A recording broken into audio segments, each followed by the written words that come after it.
राम कथा रस के रसज्ञ जिज्ञासु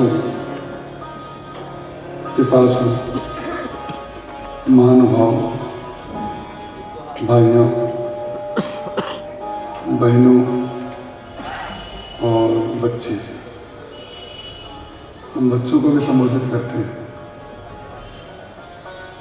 बच्चों को इसलिए संबोधित कर देते हैं ताकि वो शोरगुल ना मचाएं, क्योंकि उनका नाम नहीं लेंगे तो हमें पता नहीं चलेगा हमें देखते हैं कि नहीं, हमारी निगाह उन पर पड़ी है कि नहीं, उन्हें पता कैसे चले। तो हम उनको प्यारे बच्चों कह करके अलर्ट कर देते हैं, पीली बत्ती जला देते हैं कि पीली के बाद लाले होती है, ग्रीन के बाद पीली आती है। तो मुझे पूरा विश्वास है जो जो बच्चे अपनी माताओं की गोद में हैं वे मैदान में नहीं आएंगे, गोद में ही रहेंगे, मैदान में नहीं आएंगे। मैदान चलने के लिए होता है, यहाँ का कथा का मैदान खेलने के लिए नहीं है। तो रामकृष्ण मिशन विवेकानंद आश्रम रायपुर से पधारी पूज्य संतों के श्री चरणों में मेरा प्रणाम। आदरणीय डॉक्टर श्री नवनीत जी जैन, आदरणीय श्री देवांगन जी, पूज्य श्री पंडित चूड़ामणि जी, ठाकुर परिवार के अन्य कई सदस्य, परम सम्माननीय माँ श्रीमती श्यामा रंजीत जैन और डॉक्टर करुणा जी, डॉक्टर निर्वेद जी जैन, डॉक्टर राजीव जी और जो भी हम सब परिचित हैं, एक एक करके मैं थोड़ा थोड़ा करके एक एक करके सबके नाम एक दिन नहीं लिए जा सकते। और विशेष रूप से भिलाई से पधारे हुए महाराष्ट्र के अनन्य कृपा पात्र श्री दिवाकर प्रसाद जी मिश्र, शारीरिक दृष्टि से यद्यपि वो नहीं मानते हैं कि वो असमर्थ हैं, लेकिन तकलीफ है उनको, फिर भी वो कल भी आए और आज भी मैं देख रहा हूँ पीछे बैठे हुए हैं। तो उनके प्रति भी मेरा बहुत अभिवादन। और आप जितने भी श्रोता यहाँ बैठे हैं, सबके अंदर एक ही शिव तत्व को देखते हुए, एक ही तत्व जो वास्तव में है वही तो है, सबको एक ही रूप में देखते हुए, शिव रूप में देखते हुए आप सबके श्री चरणों में मेरा साष्टांग प्रणाम। अब आइए, उज्जैन में भुसुंडी जी के द्वारा एक मानसिक पाप हो गया, क्योंकि वो कलयुग नहीं था इसलिए मानसिक पाप भी पाप बन गया। कलयुग वासियों के लिए एक छूट दे दी गई है कि वो लोग मानसिक पाप करेंगे तो उसका उनको परिणाम नहीं मिलेगा, और मानसिक पुण्य करेंगे तो उसका फल मिल जाएगा। ये कलयुग की विशेषता है। मानस पुण्य हो ही नहीं पापा। अरे भाई, तो मानसिक पुण्य तो करने कम से कम। महाराज श्री हमारे कहते थे कि मानसिक पूजा महाराज जी बहुत बताते थे। जब महाराज श्री दीक्षा देते थे तो महाराज जी मानसिक पूजा बताते थे। मानसिक पूजा इसलिए बताते थे कि साधन सबके पास हमेशा सुलभ नहीं होते हैं। काल की दृष्टि से, व्यक्ति की दृष्टि से, स्थान की दृष्टि से व्यक्ति को अनुकूलता कभी होती है, कभी नहीं होती। तो महाराज श्री कहते थे, देखो सबसे पहले तुम ध्यान करो कि भगवान सामने बैठे हुए हैं। भगवान चाहे मूर्ति रूप में हो, चाहे पीतल की मूर्ति हो, चाहे पत्थर की हो, चाहे कैलेंडर की हो, चाहे जिसकी हो, जब मानसिक ही करना है तो कैसे तो कर सकते हैं। तो सामने ठाकुर जी बैठे हुए हैं, हमने उनको गंगा जल लेकर के स्नान कराया और स्नान कराने के पश्चात उनको उनके सारे विग्रह को धीरे धीरे करके पोंछ दिया। अब आप ये देखिए, जो जो आप अपने लिए करते हैं केवल उतना ही भगवान के लिए करना है, उससे ज्यादा नहीं करना है। और केवल उतना ही नहीं करते हैं, उसी में पूर्ण नहीं हो पाता। सोचिए जरा, अपने लिए हम स्थूल रूप से करते हैं और भगवान के लिए मानसिक रूप से भी नहीं करते हैं। सोचिए, जिसमें कुछ नहीं लगना है, कोई पदार्थ नहीं, केवल आप आंख बंद करिए महाराज, एक बार मैं आपके सामने जब ध्यान कराता हूँ, न जाने कितने लोग ऐसे होंगे जो करते होंगे, कुछ लोग तो गोता लगाए जाते होंगे, गोता सोचते हैं चलो ये तो आँख बंद करे बैठे, उतनी देर हम भी आँख बंद कर लें। कुछ लोगों को आदत होती है 5 मिनट सोना चाहें तो 5 मिनट ही सो लेते हैं। अब कुछ लोग ऐसी आदत नहीं होती, कुछ लोगों को गहरी लग जाती है, सोचते हैं 5 मिनट लग जाती है, तंद्रा लंबी उनकी। तो महाराज जी कहते थे भाई देखो, साधन हमेशा नहीं मिलेंगे, जब साधन नहीं मिलेंगे तो पूजा बंद कर दी जाए क्या? बोले नहीं, पूजा बंद नहीं होगी। आप उनका शरीर विग्रह पहुंच चुके, उसके बाद दोबारा से उनको वस्त्र पहना दीजिए। हमारे अयोध्या में एक वो पहाड़ी नाम का दर्जी था, वो भगवान के वस्त्र सिलता था, उसका काम एक ही था, उसने कभी मनुष्य के वस्त्र ही नहीं सिले। उसका केवल एक ही काम था कि कनक भवन सरकार के ठाकुर जी के वस्त्र और श्री किशोरी जी के वस्त्र सिलता था, अभी भी है वो। तो मैंने वो हमारे यहाँ आश्रम में, महाराष्ट्र के आश्रम में वो आकर के ठाकुर जी के वस्त्र सिल रहा था। तो भगवान का गला जो था ना, गला, अब मैं यहाँ पर ये शब्द इस्तेमाल नहीं करूँगा, वो गला जो कपड़े में था, उस कपड़े का गला काट रहा था। तो मैंने उससे कहा एक बात बताओ, जब तुम भगवान का कपड़े का गला काटते हो या हाथ का, ये जो भी कहते हो इसको, ये काटते हो, तो तुम्हें भगवान का स्मरण होता है कि नहीं? भगवान की गर्दन तुम्हें दिखती है कि नहीं? भगवान का हाथ उसमें दिखता है कि नहीं? श्री किशोरी जी की जब चुनरी तुम बनाते हो तो तुम्हें ऐसा ध्यान आता है कि नहीं, श्री किशोरी जी जब ओढ़ती होंगी तो इनको बड़ी ना हो जाए, छोटी ना हो जाए, कितनी बड़ी मूर्ति है, कहीं बड़ी ना बन जाए। तो उस दर्जी ने एक बात कही, देखिए इसी कहते हैं, उसने कहा महाराज हमारी जिंदगी बीत गई करते हुए, लेकिन हमें कभी ये ध्यान नहीं आया कि अगर भगवान का गला बड़ा हो जाएगा तो उनको यहाँ काटेगा। लेकिन आज आपने ऐसी बात कह दी कि अब मैं जब गला बनाऊंगा, हाथ बनाऊंगा, तो मुझे भगवान का स्मरण होगा। एक शब्द से जीवन में महाराज का पता नहीं व्यक्ति कहाँ से कहाँ पहुंच जाता है। महाराज से कहते थे फिर वस्त्र पहना दीजिए उनको, और वस्त्र पहनाने के बाद जब हम किसी को नित्य प्रति देखते हैं तो देखने की एक दृष्टि होती है, और अभी हम आपके प्रति कोई दृष्टि बना लें, वैसे देख करके दिखा दें, तो आप सब समझ जाएंगे आज हमें इन्होंने इस दृष्टि से देखा। अरे मनुष्य को जो हम दृष्टि बदल करके देखते हैं, भाव बदल करके देखते हैं, तो मनुष्य समझ जाता है। तो भगवान में क्या भाव नहीं है क्या? अरे भगवान समझ जाएंगे। आप भगवान में वही भाव करिए, और वही भाव जो किया है, जब वो भाव आपकी आंखों के अंदर उतर आएगा, और जब आप संसार से व्यवहार करेंगे, तो वो वाला व्यक्ति जो सामने आपके है वो भी आपके अनुरूप बन जाएगा, उसके अंदर परिवर्तन आ जाएगा। उसको ऐसा लगने लगेगा कि आज इनकी दृष्टि में कोई अलग पार्थक्य दिखाई दे रहा है। इसलिए भाव की पूजा। भगवान शंकर की मूर्ति जब जब आप देखेंगे तो हमेशा आधी आंखें खुली हुई, आधी आंखें बंद, आधी आंखों से व्यवहार करते हैं वो, और आधी आंखों से भगवान का भजन करते हैं। व्यवहार और भजन दोनों साथ साथ ठाकुर जी चलाते हैं, शंकर जी चलाते हैं, और वही उपदेश करते हैं। और आज यहाँ पर जो पाप हो गया भूषण से, वो भाव का पाप हो गया। बस क्रियात्मक रूप में न उन्होंने कुछ बोला, कुछ भी नहीं किया, केवल भाव का ही पाप हो गया। और भाव से ही कृपा मिल सकती थी। जिसके लिए इतनी तपस्या भूषण जी को करनी पड़ी, वो भाव से भी उसी समय मिल सकती थी। भाव क्या हो गया? भाव ये आ गया, अरे हमारे गुरु जी जो हैं, इनको समय का भी ध्यान नहीं रहता है। हम समय से आ जाते हैं, जब करने बैठ गए आकर के, अब बताओ इनको उठ करके प्रणाम करें कि हम शंकर जी का जप करें। ये भाव का पाप होता है, ध्यान रखिएगा। हम कई बार जब, जिससे मैं बहुत लोग ऐसे भी देखिए, हम सबसे प्रेम का उपदेश तो करते हैं, लेकिन हम जानते हैं कुछ लोगों से ज़्यादा प्रेम होता है, कुछ लोगों से कम, कुछ लोगों से सामान्य होता है। जिससे ज़्यादा होता है तो मैं ये बात उनसे कई बार कह देता हूँ कि देखो भैया, तुमने ये बात मुझसे पूछी है और मैंने अपनी दृष्टि से तुमको ठीक साधन बताया है, और ठीक साधन तुम्हें ना लगे तो हमारे मुंह पर कह देना कि हमें समझ में नहीं आया, लेकिन हमारे पीछे आलोचना मत करना। और आलोचना दूसरे से ना भी करो तो मन में भी तुम ये हमारे प्रति कभी मत लाना कि हमने तुमको गुमराह किया है, क्योंकि हमें मालूम है हमारा हृदय तुम्हारे प्रति सच्चा है।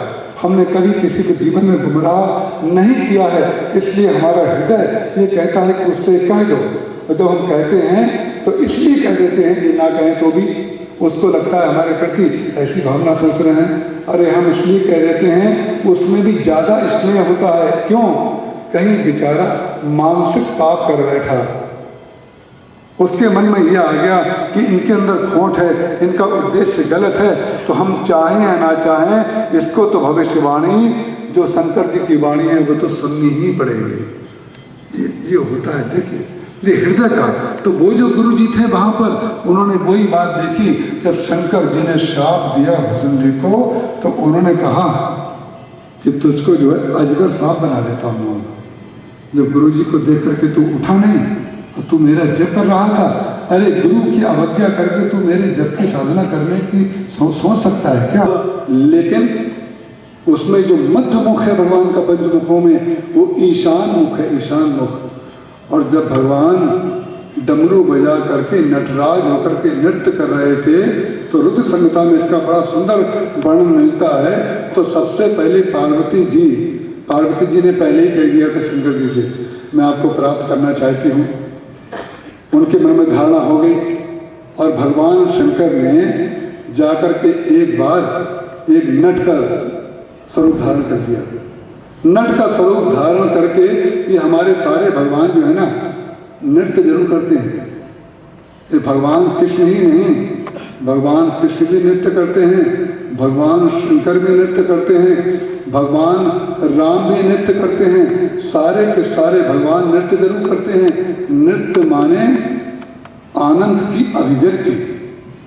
जब आनंद आपके अंदर ना समा पाए, जब वो बाहर होने लगे, निकलने लगे, तो व्यक्ति की चाल बदल जाती है, व्यक्ति का बोलना बदल जाता है, व्यक्ति का देखना बदल जाता है। यही सब भाव की अभिव्यक्ति है। तो भगवान राम कहाँ नाचते हैं? भगवान राम, भगवान श्री कृष्ण नाचते हैं गोपियों के साथ। और नटराज शंकर जी नाचते हैं स्वयं अकेले। और क्यों नाच रहे हैं? वो क्यों नाच रहे हैं? पार्वती जी ने उनका वर्णन कर दिया है। जैसे रुक्मणी जी ने वर्णन कर लिया था ना, ये वर्णन भी क्यों कर लिया? नारद जी ने रुक्मणी जी को इतनी कथा सुनाई, श्री कृष्ण की महिमा इतनी सुनाई, लेकिन जितने भगवानों का विवाह हुआ है सब नारद जी की कृपा से हुआ है। जितनी बार भगवानों का विवाह हुआ है ये नारद जी ही विवाह कराते हैं, और नारद जी का विवाह नहीं हुआ है। नारद जी का स्वयं विवाह नहीं हुआ, लेकिन सबको जोड़ने का कार्य करते रहते हैं। यही उनका अनंत स्वरूप है। भगवान नटराज जब बन गए तो सबसे पहले पार्वती जी ने नहीं देखा नटराज स्वरूप उनका। पहले तो नट बन करके आए और नृत्य करने लगे, डमरू बजाने लगे। तो मीना आई, पार्वती जी की माँ, और दुर्गा उनकी पुत्री वो भी आई, और अन्य भी सखियां आ गई। सब देख करके मोहित हो गई। और वर्णन आता है कि दुर्गा जो थी, दुर्गा तो भगवान शंकर का दिव्य रूप देख करके, उनके डमरू का स्वर सुन करके, उनकी नृत्य कला, कलातीत कल्याण कल्पांतकारी, अरे उनकी कला नृत्य भी है और उनकी कला कल्पांतकारी भी है। कल्पांत का कल्प का जब अंत करते हैं तो वो भी उनकी कला होती है। जब डमरू बजा करके व्याकरण के 14 सूत्र निकालते हैं तो वो भी उनकी कला ही होती है। और जब सीता जी, जब पार्वती जी का वर्णन करते हैं तो भी वो उनकी कला ही होती है। यही तो उनकी कला है। कलातीत जो कल्याण भावना से कला का प्रदर्शन करे, कल्याण भावना से कला का प्रदर्शन कोई व्यक्ति स्वार्थ भावना से करे और कोई व्यक्ति कल्याण भावना से करे, कोई व्यक्ति व्यापक स्वरूप से करे। तो भगवान शंकर कल्याण भावना से जब पार्वती जी ने कही दिया है, आप मुझे कृपा करके पति रूप में मिल जाइए, तो भगवान शंकर ने उसी समय वर्णन नहीं कर लिया। उन्होंने कहा ठीक है, मैं तुम्हारी भावना की पूर्ति करूंगा। और भगवान शंकर ने नट का रूप धारण करके जब मैना के हिमाचल के महल में गए और नृत्य करने लगे डमरू बजा करके, तो दुर्गा जी जो थी उनके सुंदर रूप को देख करके इतनी मोहित हो गई कि मूर्छित होकर के गिर पड़ी। होश ही नहीं रहा उनको, वो गिर पड़ी, उनको देखा ही नहीं गया। भगवान शंकर का जरा देखिए, हमारे सामने जो रखा हुआ है, आपके सामने चित्र रूप में बना है, जरा कल्पना कीजिए भगवान शंकर कितने सुंदर हैं। भगवान शंकर का मुख जो है, कई बार शंकर जी का मुख जो है भगवान राम की परंपरा में, श्री कृष्ण की परंपरा में और विष्णु की परंपरा में नीला बना दिया जाता है। अरे ये तो कलाकार लोगों की अपनी शैली है, ये किसी रंग का भी भगवान को बना दे। और आपने सुना होगा, देखा भी होगा आपने, एक मंत्र है पौराणिक मंत्र, कर्पूर गौरम करुणावतारम संसार सारम भुजगेंद्रहारम। ये भगवान शंकर की स्तुति है। लेकिन हमारे यहाँ इस स्तुति का प्रयोग क्या किया जाता है? जब आरती होती है, कपूर जलाना होता है, तो जब कर्पूर गौरम आता है तो तुरंत पंडित जी पीछे से आते हैं और माचिस लगा करके कपूर को जला देते हैं। अरे कपूर सफेद था, शंकर जी की तरह था, और शंकर जी कपूर की तरह थे, और हम उस समय कर्पूर के समय उसको काला कर देते हैं। देखिए, इसे लोग परंपरा कहते हैं। कोई जानते ही है नहीं लोग कि क्या लिखा हुआ है, क्या समझ रहे हो भाई, उसका अर्थ क्या है। कर्पूर गौरम का तात्पर्य हुआ जिनका वर्ण कपूर के समान श्वेत है, सफेद है। श्वेत का तात्पर्य कालिमा का अभाव, प्रकाश का तात्पर्य अंधकार का अभाव, ज्ञान का तात्पर्य अज्ञान का अभाव, पूर्ण का तात्पर्य माया का अभाव। वो तो श्वेत हैं, हमेशा एक ही भाव में रहते हैं, वो अश्वेत कभी होते ही नहीं है। अरे कालिमा उनके अंदर कहाँ से आएगी? अरे कालिमा जब आएगी तो वो द्वैत में आती है, अद्वैत में कालिमा का कोई संभव ही नहीं है। ये संभव ही नहीं है। सूर्य कभी काला हो सकता है क्या? संभव ही नहीं है। अरे सूर्य तो जहां जाता है, सूर्य ने कालिमा का कभी दर्शन ही नहीं किया। सूर्य को पता ही नहीं होता है कालिमा होती क्या है। जहां वो निकला तो प्रकाश ही देखता है। तो भगवान शंकर को कालिमा का पता ही नहीं है। दुर्गा जी बेहोश हो गई, और उसी समय क्या हुआ, पार्वती जी को सपना हुआ। सपने के बाद वो जग गई, और जगने के बाद उन्होंने अपने हृदय में देखा शंकर जी उद्वेलित कर रहे हैं हमें। शंकर जी हमारे हृदय में आ चुके हैं, और ये क्या कर रहे हैं?